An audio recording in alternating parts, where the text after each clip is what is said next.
Muito prazer. O general e professor Alfredo Moacir de Mendonça Uchoa, general Uchoa, que vem ao nosso programa para falar do seu último livro, lançado recentemente. O livro chama-se Muito Além do Espaço e do Tempo e tem como subtítulo Fenômenos Inexplicáveis pela Ciência Explicados. Uma paraciência.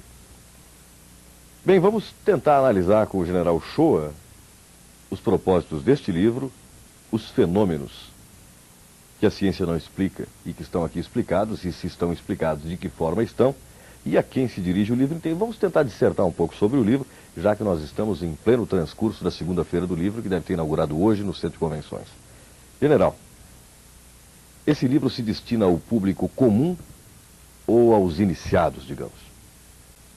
Seria uma grande pretensão dizer que a pessoa comum não poderá ler esse livro.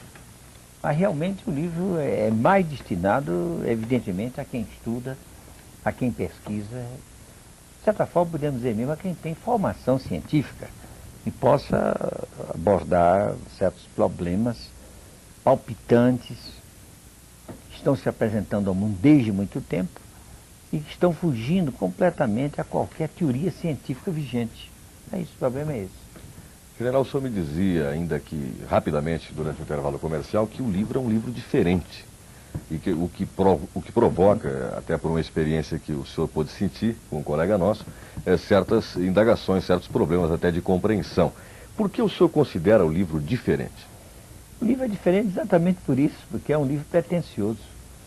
É um livro que nós não temos nenhuma dúvida em ser pretensiosos e afirmar que vamos explicar, ou tentaremos explicar, naturalmente sob uma angulação mais ampla, não estritamente científica, porém paracientífica. Isso significa uma angulação que, em um futuro talvez próximo, possa a ser científica, explicar os fenômenos em relação aos quais ainda não há uma teoria, vamos dizer assim, usando uma palavra um tanto pesada, ainda não há uma teoria decente, abrangente, racional, completa desses fenômenos. Não há absolutamente. Nós tivemos na Inglaterra, o ano passado, faz um ano agora, num congresso internacional com PhDs de várias áreas, prêmios Nobel, 400 e tantos participantes, e nunca vimos tanta timidez intelectual para considerar o aspecto teórico dos problemas. Só os aspectos técnicos da demonstração dos fatos. Muito avanço, muita eletrônica, muita física, muita pesquisa em laboratório, porém nada amplo, abrangente, racional a respeito da explicabilidade dos fatos. Por isso que nós nos apressamos a publicar esse livro, apresentando uma ampla sugestão de explicação desses fatos. Tentando colocar expressões que me são deixadas, eu diria o seguinte: nós vivemos evidentemente num mundo de mutações e num mundo de muita ansiedade, num mundo em que se pretende, se procura explicações para tudo, quer dizer, através dos meios normais, né? As pessoas, por isso que o senhor mesmo fala em paraciência, né? em métodos paracientíficos, né? Porque na realidade a ciência está esbarrando em certas coisas que no futuro não esbarrará mais e provavelmente há de progredir muito na medida em que aceitar como realidade uma série de outras coisas. O senhor pretende diminuir um pouco a ansiedade das pessoas através da sua obra? Evidente, daqueles que se interessem realmente, para aqueles que se interessem realmente, científicos ou não, e às vezes a pessoa humana não é cientista, porém tem uma intuição das coisas, uma percepção que está vedada ao cientista, porque ele vive em um mundo que se fecha por si próprio em face dos preceitos científicos aceitos, quer dizer, dos preconceitos até, das leis consagradas, que eles acham que não se modificam. E aí a gente pensa que a história da ciência é isso. O que é uma ficção no século seguinte, deixa de ser ficção, já é ciência. Então há pessoas que não são cientistas, mas que têm uma abertura maior para entender e aceitarem certas coisas para as quais o cientista naturalmente se fecha, como uma pessoa religiosa se fecha em suas crenças. Então, existe uma crença científica que parece até que o cientista tem uma religião. A religião é a sua própria ciência. Fora daquilo não há mais nada, fica fechado nisso e a pesquisa vai caminhando a passos muito lentos quando os fenômenos estão aí, gritando, se apresentando há mais de um século. Há mais de um século. General, considerando que o senhor aborda assuntos que raramente são abordados, a não ser, digamos, de boca a boca, né? Pouco escritos, eu pergunto ao senhor, qual a abordagem que o senhor dá a esse livro? É uma abordagem analítica? É uma abordagem didática? É uma abordagem de opinião? Enfim, como o senhor aborda É uma esse assunto? abordagem pretendidamente. Nós fomos, na nossa vida, professor durante dezenas de anos. Então temos uma certa volúpia para a didática. E fomos professor na área exatamente em que se desenvolve o racional. Lecionamos mecânica racional. Mecânica racional é a culminância do emprego da razão para abordar problemas de movimento em termos abstratos. Então, quem se dedica a essa área desenvolve uma certa capacidade de procurar arrumar as coisas racionalmente. Ora, a partir disso, nós fomos, desde muito cedo, conduzidos a pesquisas no campo da chamada paranormalidade. E o que é paranormalidade? O que é o paranormal? É aquilo exatamente, o nome está dizendo, que está para além do normal, que é o inabitual, e aparentemente choca. São percepções, por exemplo, independentes dos sentidos. Por exemplo, são ação, por exemplo, sobre o objeto, movimentando o objeto ou levitando-o, sem força nenhuma aparente das conhecidas. Coisas como essa, por exemplo, transportes de objetos densos, pesados, que passam através de obstáculos opacos. Não há ciência nenhuma que explique. Um metal, digamos, está aqui, digamos, uma caneta como esta, assim, em determinadas circunstâncias, subitamente, em 10 segundos, ela entorta de 90 graus, sem deixar nenhuma marca, nem de distensão, nem de compressão lá do oposto. Então são fenômenos que realmente a ciência atual não pode explicar, porque não conhece nenhum tipo de energia que possa, aplicando-se a esses problemas ou a esses acontecimentos, produzi-los. Então fica a perplexidade e fica o impossível. Então o cientista, em princípio, foge do fenômeno, pretende não tomar conhecimento deles e evolui para a fraude. Não, deve ser fraude, mas venha ver, não posso. Se vê, na ocasião tivemos conosco um grande professor espanhol, Mirei Lopes, professor de psicologia, etc. Nós assistimos uma sessão muito interessante, que ele ficou estarrecido e não pôde explicar qualquer coisa. Mas, afinal, você é mais professor, afinal de contas, o que é que o senhor acha, o que é que o senhor achou? Nada sei, nada posso explicar. Uma coisa apenas dela, eu estou certo, diz o professor Mirei Lopes. Nós fomos ludibriados. Pronto. Nós fomos ludibriados, foi para casa dormir tranquilo, amanheceu no outro dia, etc. E tocou a vida dele para frente. Mas nós soubemos que, posteriormente, alguns anos depois, ele passou a se interessar seriamente pelos fenômenos. Mas ele disse, fomos ludibriados. Ele vendo que não era possível ludíbrio, a coisa era nítida demais. Mas ele disse, não sei como, mas fomos ludibriados. Porque o preconceito científico fecha o homem, o espírito humano, como uma crença religiosa fecha a criatura nos seus dogmas. O senhor acabou de usar uma palavra, inclusive, que me faltou antes. Preconceito científico. Essa expressão, eu acho que coloca muito bem as coisas que estão freando a evolução da nossa ciência, realmente. É isso mesmo. A nossa ciência está avançadíssima.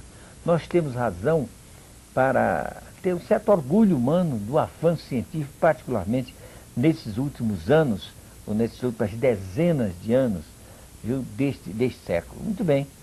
Mas em face desses fenômenos que nós abordamos aí, nós verificamos que nós estamos apenas num pálido começo do nosso conhecimento do cosmos e do universo. É isso que nós mostramos aí. Nós tratamos nesse livro, nós tratamos esse livro de 3 níveis, vamos dizer assim, de universo. Entendeu? Primeiro, que é esse que nós vivemos, espaço temporal. O segundo, que esse tem o hiperespaço, que nós chamamos de hipertempo. E ainda o universo superior, que é o universo integral, que abrangeria os 2 primeiros. Então, o universo só, o universo integral em 2 níveis, o hiperespacial e o espacial. Depois de apresentado cientificamente, com fundamentos de experiências feitas pelo mundo todo, só por nós. Não, nós temos experiência desses campos todos, mas nós não nos baseamos, nem tínhamos condição disso, e nos baseamos apenas em nossas experiências. Pelo contrário, nós nos baseamos em experiências sérias de homens como Charles Richer, como William Microbe, como Aksakov, como Zoe, enfim, um mundo de grandes cientistas que o mundo tem tido. Nessas experiências nós nos baseamos, confirmadas largamente por muitas experiências que nós temos também nessa área. Então, criamos dessa maneira uma concepção de universo superior em que há uma gama imensa de energias, além das quais, de certo nível, a ciência não tem o menor conhecimento. Certos níveis de matéria, além de certos níveis, a ciência não tem o menor conhecimento ainda. E outra coisa mais importante, os níveis da consciência. Os níveis da consciência que ainda não são aceitos nem pelos mais profundos e mais alevantados e famosos psicólogos. Então, nós tratamos das coisas de uma maneira muito ampla, como que pretendendo apresentar uma certa vanguarda para essas coisas, sem falsas modéstias. General, gostaria de lhe fazer uma pergunta e de lhe pedir uma colocação. O senhor realmente nos diz que o seu livro traz uma abordagem científica destes problemas até hoje não explicados pela ciência, abordando o universo integral, enfim, uma série de aspectos. Depois nós poderíamos até citar o sumário do livro. No entanto, a dedicatória do seu livro é para pelo menos 2 nomes que a gente tem assim como grandes mestres, grandes místicos, né? E a gente tende a separar hoje, talvez por um preconceito, e o senhor poderia explicar isso melhor do que eu, os místicos dos cientistas. Então eu gostaria de uma explicação, um livro científico dedicado a místicos. Mas a questão é que esses místicos que estão aí referidos não são apenas místicos, eles são sábios. São sábios, já perlustraram todos os caminhos dessa ciência que nós estamos. Eles já perlustraram os caminhos do conhecimento do espaço-tempo, de toda a matéria que o homem conhece agora e toda essa energia. Eles não são propriamente místicos num sentido assim superficial. Eles são místicos no verdadeiro sentido que seja a mística. Mística não é misticismo, não são crendices, não são religiosidades superficiais. A verdadeira mística é um conhecimento superior em que o ser se realiza e apreende a realidade por faculdades que vão além das faculdades mentais. A nossa ciência é puramente racional, com fluxos intuitivos aqui e acolá, mas ela é essencialmente racional. Haja vista a matemática, nós amamos a matemática, tivemos formação matemática e devemos muito à nossa formação matemática, fomos professor dessa área, porque até a matemática não penetra certas realidades. E isso nós dissemos num simpósio agora em Campinas.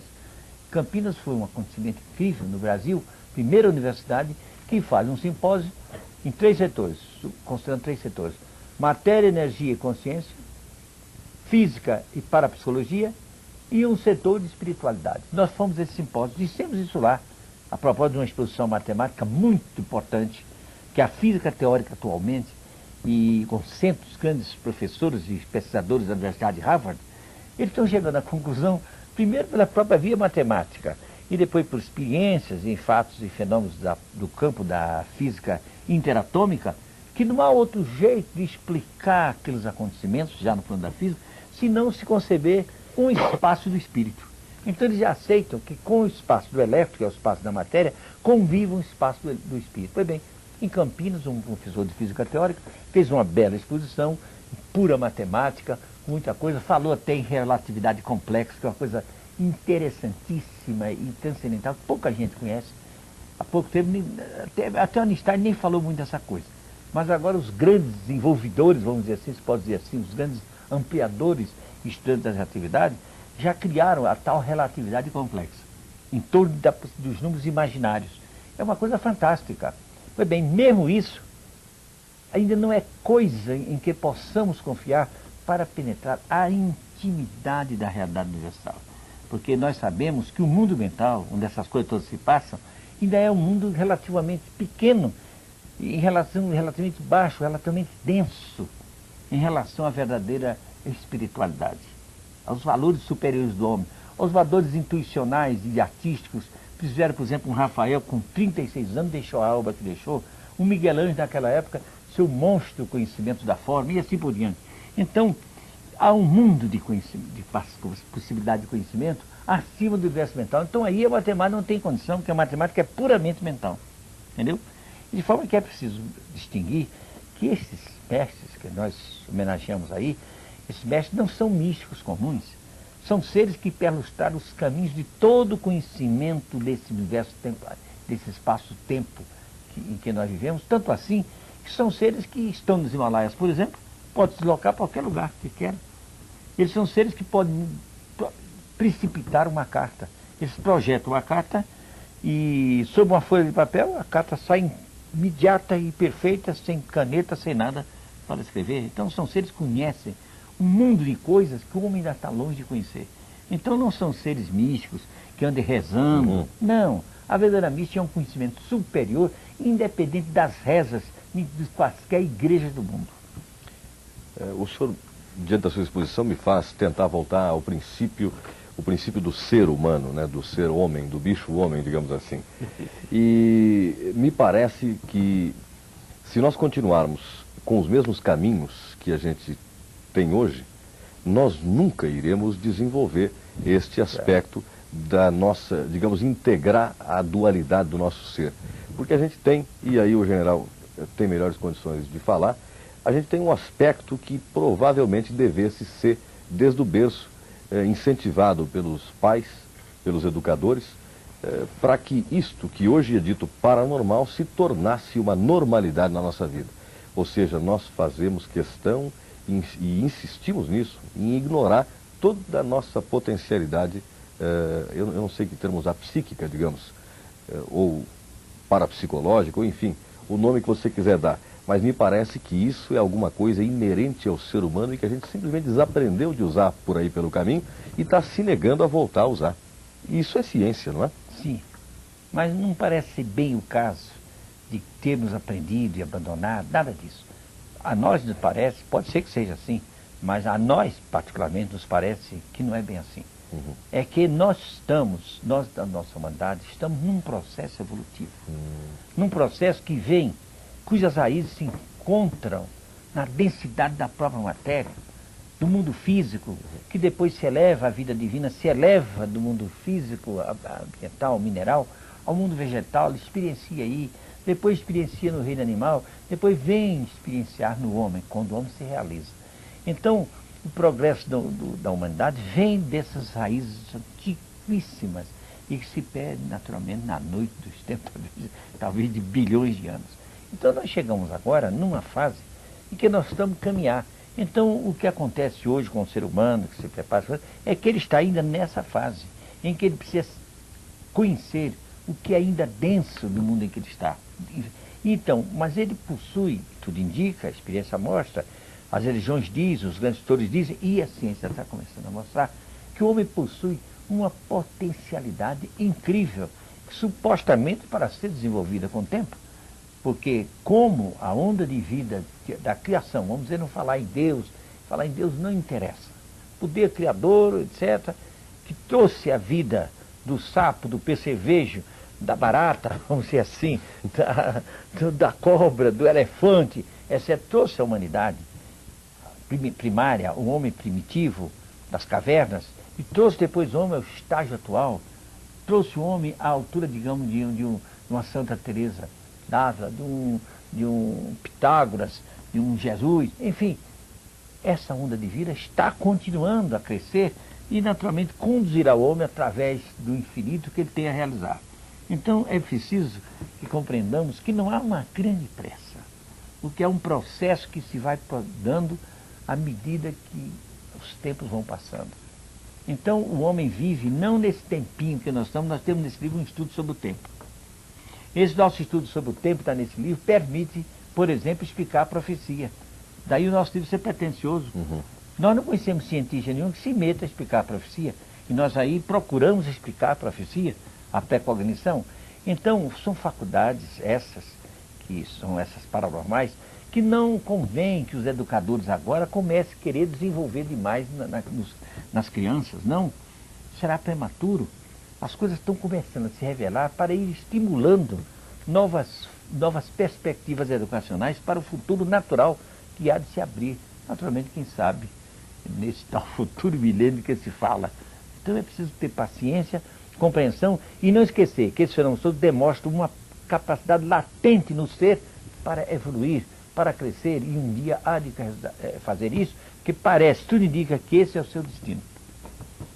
Eu abordei esse aspecto com o senhor, general, porque às vezes aborrece um pouco a gente ver, por exemplo, o senhor que foi educador pode ter sentido esse mesmo problema, é que diversas gerações vêm experimentando o mesmo sistema educacional, com pequenas variações, com sempre o mesmo currículo, a mesma forma, e às vezes me impressiona certas discussões, por exemplo, sobre o aproveitamento ou não de certos aspectos do progresso científico na educação de hoje. Porque o tempo de vida médio do homem não nos dá condição de nós repisarmos os passos de gerações anteriores. Então nós deveríamos partir, penso eu assim, do ponto em que as gerações anteriores pararam e tentar aprofundar esse estudo para frente.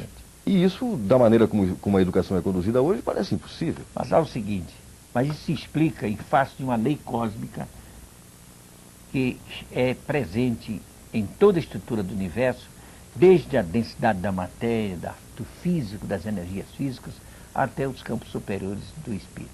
Essa lei cósmica universal chama-se a lei da persistência, que nós desenvolvemos no nosso livro, a lei da persistência. Então o homem tende a permanecer no que está, sempre reagindo às modificações, por essa lei cósmica que abrange todo o universo. A lei diz o seguinte: todo estado estático, quer dizer, de equilíbrio, ou dinâmico, movimento, tende a persistir, resistindo às perturbações exteriores. Então você vê a matéria, a lei da inércia na matéria. Se eu estou num ônibus, com aquela dinâmica da velocidade de ônibus, se eu me atiro fora, borracho, lá fora me arrebento. Eu tendo a manter no meu corpo aquela dinâmica, aquele movimento em que eu estava. Então tende a permanecer. Uma mesa está parada, esta cadeira, qualquer coisa aqui, não sai do lugar se aquele estado não for perturbado por uma força estranha. Isso é a lei da inércia. Pois bem, essa lei é vigente em outros campos. Por exemplo, no campo das convicções religiosas. Eu tenho convicções tais religiosas. Quem quer que queira mudar em mim essa minha convicção, eu vou logo reagindo. Então eu tendo a ficar como estou. O homem cientista é a mesma coisa. Ele está convencido de umas tantas coisas, se fixa naquilo, ele tende a permanecer assim. Então a lei diz o seguinte: tende a persistir, os estados estáticos dinâmicos tendem a permanecer, a persistir, resistindo às perturbações exteriores. Então resiste a qualquer modificação. Mas há também, concomitantemente, aí é que vem a grande esperança dos progressistas. Há uma outra lei. É a lei da evolução, do movimento, da dinâmica, da transformação. Então, quando os estados permanecem, eles vão criando em si condições da sua própria transformação. É uma lei da evolução. Concomitante com essa lei, acontecem os progressos na civilização, na ciência, toda parte. De forma que é preciso compreender e até explicar e justificar os religiosos apegados aos seus dogmas. Ah, beleza, estão dentro da lei. Os científicos se agarram aos seus preconceitos, também estão dentro da lei, coitados. Eles não têm obrigação de estar eternamente se transformando. E digam mais o seguinte: é até muito bom que assim seja. Para que as aquisições feitas persistam, produzam seus frutos e se transformem quando a evolução empurrar essas coisas para frente. Agora, não podemos ficar eternamente num estado quando sabemos que a lei é do caminho, é da dinâmica do realizar-se. Então, quem admite o poder criador, há de admitir certamente, sem estar pensando em Deus, sem pieguinhos religiosos, que como houve uma evolução de baixinho da vida animal para o homem, para os santos, para os grandes seres humanos, essa evolução não há de parar, vai caminhando para as grandes realizações, talvez das potestades divinas anunciadas pelas próprias religiões. Então, é de se esperar que nós estejamos numa fase científica em que certas coisas estão acontecendo, procurando estimular o homem para sair daquele estado de conformação científica, conformação religiosa, conformação filosófica. Tudo isso que permite a resistência à modificação, tudo isso acaba se transformando em uma aventura superior, levando ao mais alto. ao mais alto, ao mais alto. General, essa inércia que o senhor se refere não seria, de certa maneira, uma forma de autopreservação, digamos assim? Certo, mas a lei é sábia. Olha, a Igreja Católica, com todo o seu conservadorismo, ela é um exemplo perfeito, extraordinário da lei da presciência, o que a Igreja tem feito de bem para a conservação da nossa estrutura, da nossa evolução social, etc. Mas, evidentemente, a Igreja tem que se transformar. Ela mesma se transformou. Ela nunca aceitou o movimento da Terra todo o Sol. No entanto, quase que condena Galileu. Entre todos, acabou não condenando. E hoje Galileu está nos pináculos da glória. E assim por diante, a própria Igreja vai se transformando. Agora, como ela tem uma missão essencialmente conservadora, ela ainda é conservadora. E os estudos mesmo nesse campo, que alguns católicos, escritores notáveis, de muito valor, inclusive nós citamos aqui, por exemplo, o René Sude, por exemplo, um grande parapsicólogo francês, etc., e os estudos que eles fazem são sempre tocados desse conservadorismo, desse tipo de má vontade, para aceitar hipóteses novas. Mas vão indo. Alguns têm que sentir isso. Tem que sentir que, apesar disso, eles vão caminhando. De forma que a Igreja tem prestado grande serviço à humanidade, apesar de ser ultraconservadora e querer persistir nos seus dogmas. Por que é que os dogmas da Igreja persistem desde quase milênios? Não digo milênios, mas desde centenas e centenas de anos permanecem certos dogmas, criados por necessidades, digamos, históricas. Vão permanecendo, até que a coisa vai dando a transformar-se. A Igreja, por exemplo, vai sofrer um grande impacto quando se provar cientificamente, estamos nesse caminho, inclusive na Rússia, nos países materialistas. Isso não tem nada a ver com espiritualismo e materialismo, mas quando se provar objetivamente que o ser reencarna, que o ser humano preexiste à morte e permanece depois da morte, a Igreja há que modificar o seu dogma de uma vida única. Mas vai ser uma luta grande. Ela resiste a isso, porque é um dogma. Então ela resiste. Então a parapsicólogos católicos pelo mundo só tentando diminuir a importância da experiência parapsicológica quando ela é uma experiência feita em nível alto, em nível científico, autenticamente científico. É preciso diminuir, delongar a resistência, etc. Mas quando se ficar absolutamente provado, talvez a Rússia, com todo o materialismo, seja o país em que vai demonstrar isso, em primeiro lugar. Como lançou o primeiro Sputnik, pode lançar um Sputnik espiritual de uma hora para outra aí, que vai embaraçar todo o dogmatismo religioso que se prende a uma vida única do homem. De forma que isso é uma, vamos dizer assim, é uma grande confusão organizada e planejada pelo Poder Supremo para que o homem e a humanidade um dia se realize nas supremas hierarquias do espírito. É extraordinário ver o senhor que tem uma formação física, uma formação matemática grande, foi professor de mecânica racional, é uma parte da física até fascinante. Só que aparentemente são coisas que aparentemente contraditórias. Aparentemente contraditórias. Né? E a pergunta que eu queria lhe fazer é exatamente isso. O senhor fala em dogmas na igreja e a gente lembra, né, de que quase tudo na matemática e na física tem sempre uma hipótese, uma tese, uma demonstração.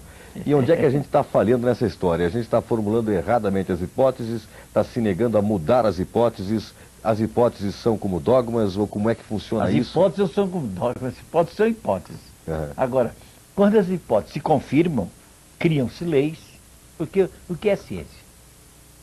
É pesquisar a relação dos fenômenos no espaço, a sua inter-relação, as interações, etc., no espaço ou na sucessão do tempo.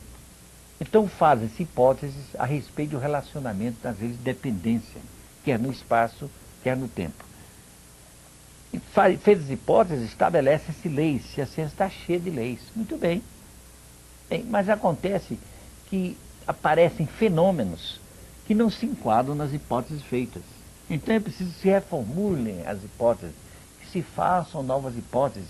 Por exemplo, o problema da passagem de objetos densos através de obstáculos densos. Nós temos certeza absoluta disso, nós escrevemos livros já sobre isso. Quer dizer, num ambiente rigorosamente fechado, pode passar um buquê de 100 rosas, 200 cravos, etc. Isso não tem dúvida nenhuma, isso é coisa super provada há mais de 100 anos, inclusive na nossa casa, em nosso ambiente de pesquisa, etc. Não há ciência nenhuma Não há hipótese nenhuma sobre a energia e sobre a matéria atual, nenhuma hipótese, nenhuma, que possa explicar isso. Então é preciso criar-se uma nova hipótese. Então essa nova hipótese sobre isso, parece que nós estamos criando isso? Não. Nós estamos desenvolvendo, prestigiando e mostrando a evidência de uma hipótese já feita, sabe quando? Em 1875. Naquela época, um grande físico alemão, Friedrich Zollner, eu falo isso nesse livro, ele fez observações científicas com outros cientistas e foi obrigado a admitir que esse espaço nosso não resolveria o problema da realidade, porque não havia condição de qualquer hipótese sobre qualquer energia conhecida desse espaço, nem porventura a conhecer, que explicassem as coisas que ele verificou. Então ele criou, naquela época já, a hipótese do hiperespaço. Então uma hipótese mais avançada. Então o que é o hiperespaço? É um ambiente, vamos dizer assim, é um ambiente espacial de um outro nível, mais sutil. O Einstein, quando fala de espaço, ele diz que o espaço é sólido. Então o espaço, eu já lemos há pouco tempo de um livro russo, de uma pesquisa russa, em que já estão isolando elementos de espaço. E que matéria é essa que constitui espaço? Então estamos vendo que a ciência está caminhando, talvez não, quase que certamente, viu, a reconhecer o éter. Então talvez seja da natureza etérica. O Einstein chegou a dizer até que essa matéria do espaço é elástica, se deforma pela presença da massa. Então, em face do Sol, por exemplo, a massa do Sol, a massa da Terra, a massa de um astro qualquer, essa matéria do espaço se deforma e depois, no problema da restituição da forma, cria essa energia gravitacional, raiz de toda a energia manifestada. É a hipótese relativista. Pois bem, tomamos isso e levemos um pouco à frente, sutilizemos um pouco essa hipótese para um outro espaço, para um outro éter, nós teremos o hiperespaço. Então aí o Zollner, Friedrich Zollner, procurou encontrar a explicação para o fenômeno desde há mais de 100 anos. Publicou um livro em 1875. Temos esse livro, hoje está publicado aqui com o nome Provas da Sobrevivência, está indicado na nossa biografia. Então veja bem, essa hipótese que nós fazemos do hiperespaço já é uma hipótese daquela época. Por exemplo, fenômeno ufológico. Não é possível compreender que se venha de uma estrela até aqui, quando a estrela mais próxima, a luz gasta 3 anos e tanto. Estrelas mais depois dessa, as outras estrelas mais próximas, são 11 anos e tanto que a luz chega. Então o cidadão chega aqui e diz, olha, eu venho em minutos, em segundos. No espaço não é possível, por causa da velocidade da luz. Mas a questão é que a luz tem essa velocidade de 300 mil quilômetros nesse espaço. Mas ele diz, então isso confirma a hipótese do Zollner, é que nós viajamos, nós vivemos em um outro espaço, que é o hiperespaço. Então no hiperespaço nós podemos andar a velocidade de anos-luz por segundo. Então, 3 anos-luz para chegar aqui em 1 segundo, ou 2. Então, não dizemos que a ciência deva aceitar isso. A ciência deve verificar, considerar essa coisa como uma hipótese. É uma hipótese que lhe apresenta um tipo, um modelo de universo, dentro do qual ele pode arrumar os fenômenos, pelo menos provisoriamente, que a ciência nunca deve ter o preconceito de achar que não pode se modificar. A sua história é a história das transformações sucessivas, adequação aos novos fenômenos, à nova época. Então, ao menos aceitar essas coisas, mas não, o cientista corre como o diabo da cruz, os religiosos também correm como o diabo da cruz, quando se fala em um ser vindo de uma estrela até aqui. A nossa convivência está no nosso livro, Mergulho e Hiperespaço, são seres que supostamente, vejamos, vamos falar cientificamente, supostamente vêm de 800 anos-luz. Eles disseram, nós viemos de 800 anos-luz. Nós gastamos 1 minuto e pouco, que andamos a anos-luz por segundo. Isso eles está sem vocês não podem aceitar isso.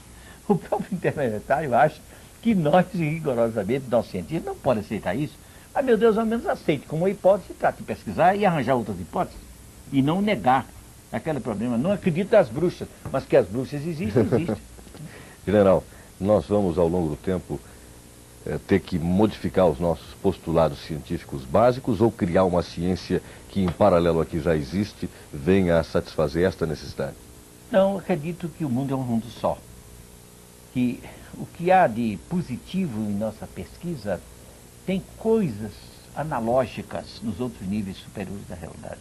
De forma que, sendo, segundo a nossa concepção atual, a nossa hipótese, o mundo em que nós vivemos, uma apresentação no limite mais baixo, mais denso, de uma realidade superior, evidentemente, essa realidade mais baixa faz parte da realidade superior. Apenas uma questão de nível de consideração do problema e da energia. De forma que nós não supomos que haja uma degringolada completa da nossa ciência. Pelo contrário, nossa ciência é muito digna e temos progredido muito nos campos da eletrônica, no campo das radiações, no campo da física. Veja bem, já agora apontamos que sábios de Harvard estão começando a sentir que se não admitir um espaço do espírito convivendo com o espaço do elétron, com o espaço da matéria, não pode explicar nenhum fenômeno físico. Então a realidade é uma só. Agora o que acontece é o seguinte, sem fazermos profissão de fé, de esoterismo quaisquer, porque nós não pertencemos, nós somos Rosa Cruz, nós não frequentamos, nossa tônica teosófica, que a teosofia, a nosso ver, é a maior mensagem de conhecimento filosófico, científico e espiritual jamais oferecida ao ser humano. Por quê? Porque decorre da presença e da vibração e das decisões de seres como esses que nós homenageamos nesse livro. Então, essa mensagem teosófica nos abre o caminho assim, prestigia incrível e precisamente toda a ciência realizada até agora e apresenta perspectivas de subidas infinitas. Subidas infinitas. General, uma pergunta que é quase uma curiosidade pessoal. Espaço e tempo são realidades ou ficções? São condições psicológicas. E são mais de que isso. Para responder a isso, olha, isso é uma coisa que permite muitas considerações e desenvolvimento. Isso dava até fazer uma palestra, uma conferência, etc. Mas, há qualquer coisa que eu deva dizer aqui, mas é absolutamente chocante, porque se passa exatamente como um sábio russo, profundamente materialista, e é um homem altamente credenciado na conjuntura científica mundial. Ele é astrofísico e do Observatório de Pulkovo, nas imediações de Leningrado. Pois bem, ele está fazendo experiência de laboratório, demonstrando o seguinte, demonstrando que o tempo é a energia básica do universo. Então, segundo esse russo, a resposta seria essa: não, o tempo é energia. Ele diz que é energia básica, até energia essencial da alma das estrelas, irradiando e tal, pelo mundo todo. O Sol, por exemplo, transformando hidrogênio em hélio, etc., e irradiando essa energia pelo universo, aqui no sistema planetário, caso do Sol. Não, a razão disso, diz o sábio russo, é o tempo. O tempo está atrás de tudo isso.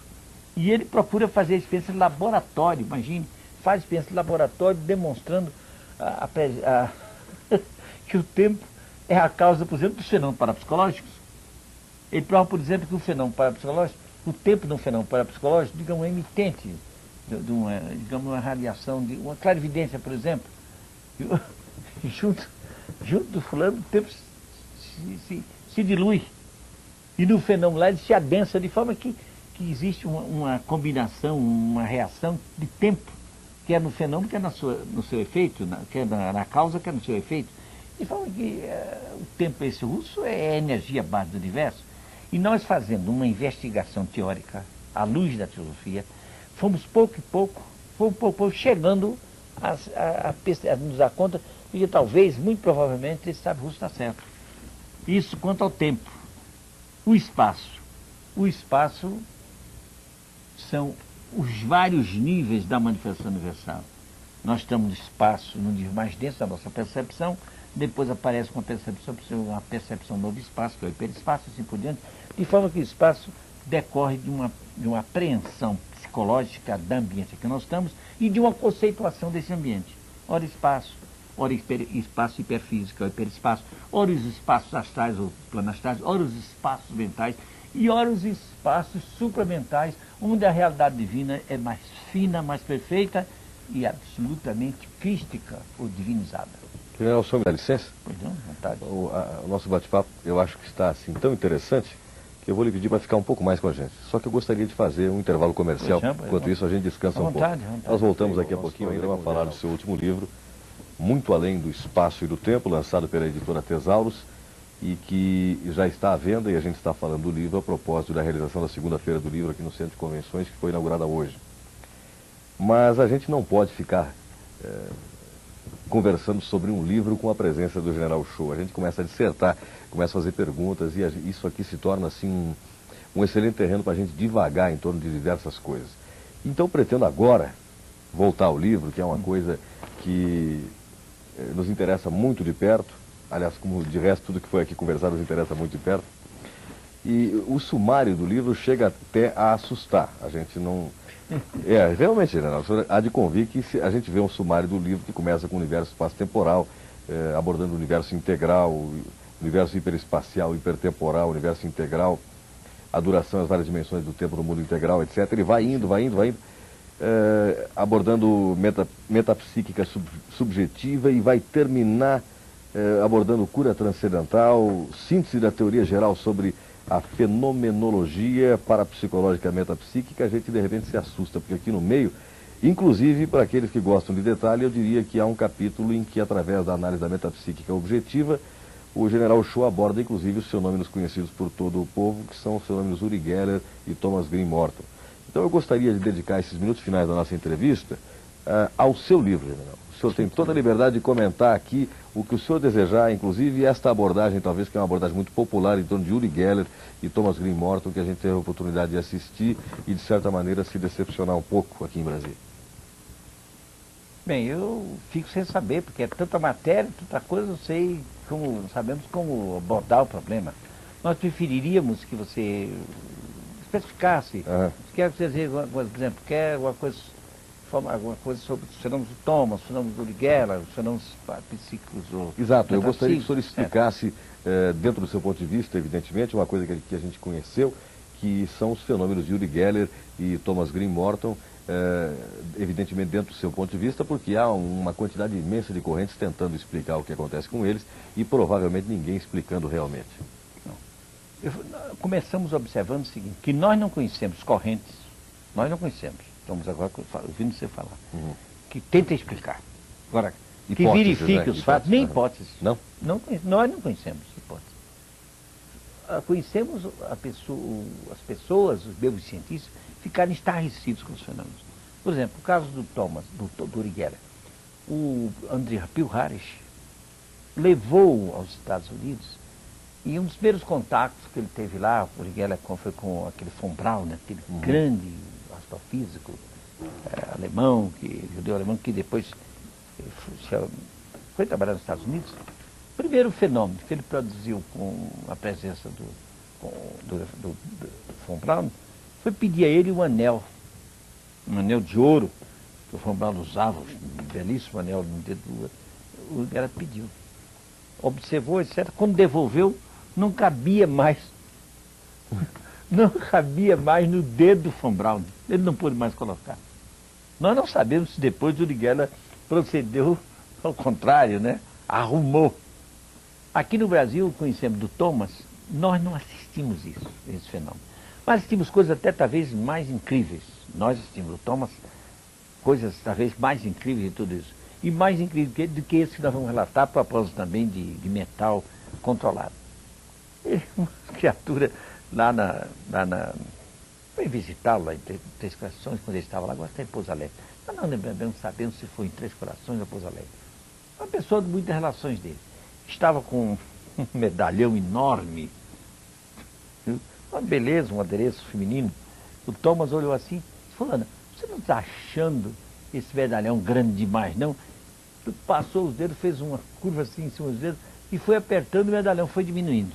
Ficou pequena, a senhora ficou indignada, mas o medalhão perdeu o tamanho. Quer dizer, ninguém sabe. Na nossa mão, está no livro isso, está no livro aí com clichês. 20 cruzeiros que nós pegamos numa extremidade e ele pegou noutra extremidade, eu posso mostrar aqui, extremidade. Ele disse: General, nós vamos transmutar isso. Está aqui, você pode mostrar. Pode mostrar. Está aqui. De um lado, vê aqui, cruzeiro, e aqui a medalha que se transformou. O outro lado do cruzeiro, outro lugar se transformou. O Thomas nos fez tomar 20 cruzeiros em nossas mãos, segurar por um bode dele no outro, e disse: vamos transmutar. E fomos em 5 segundos, 10 segundos, O livro, aliás, está publicando isso, não sei se na televisão pode ser perfeitamente visto, mas pode. Do lado direito, nós estamos vendo aqui, é um lado, uma face do cruzeiro, nosso, 20 cruzeiros. E o outro lado é de uma moeda de ouro, um sol de ouro peruano. E aquilo, agora, o outro clichê, segue o outro lado, vira aí o outro lado. Aqui desse lado. Do outro lado. No outro lado, mostra também o reverso disso, tá vendo? Um lado, o cruzeiro menor, e o outro lado, a outra face da moeda peruana.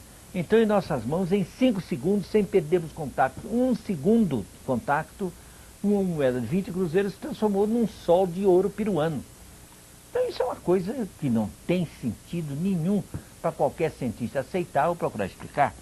Isso na presença de 2 médicos, 2 jornalistas e pessoas lá da casa. Então, e coisas mais incríveis ainda que isso, não tem, acho que aí tem também. Temos aí do Thomas, por exemplo, essa nota, né, nós temos aí, por exemplo,